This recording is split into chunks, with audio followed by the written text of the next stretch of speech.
కల్కి cinema promotions బాగా చేయట్లేదని చెప్పి ఆన్లైన్లో చాలా మంది బాధపడుతున్నారు కదా, ఎన్నో పోస్టులు పెడుతున్నారు. ఇక్కడ మీరు ఒకటి గమనించాల్సింది ఏంటంటే, ఎంత పెద్ద సినిమా అయినా, ఎన్ని వందల కోట్లు పెట్టి సినిమా తీసినా దాని ప్రమోషన్స్ అనేది చాలా ఇంపాక్ట్ ఉంటుంది అనేది మీరు రాజమౌళి సినిమాతో కంపేర్ చేస్తే తెలుస్తుంది. రాజమౌళి సినిమాలో స్టోరీ పెద్ద గొప్పగా ఏం లేకపోయినా ఉన్న చిన్న స్టోరీని చాలా బాగా చూపించి దానిలో ఇంట్రెస్ట్ క్రియేట్ చేసి ఉంటుంది అంతే. కానీ ఆ ఉన్న కొంచెం కంటెంట్ని సినిమా ప్రమోషన్స్కి వాళ్ళు ఇంకా ఎక్కువ చేస్తారు. అంటే సినిమా ఉన్నది ఇంత అయితే ప్రమోషన్స్ ఇంత ఉంటుంది, వాళ్ళది ఒక హైప్ క్రియేట్ చేస్తారు జనాలకి.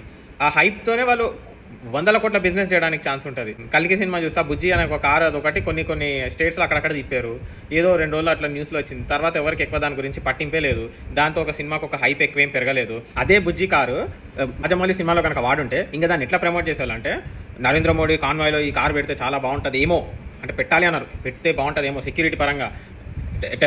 టెస్లా కంపెనీ వాళ్ళు ఎలాన్ మస్క్ కూడా దీన్ని చూస్తున్నాడు అనుకుంటా.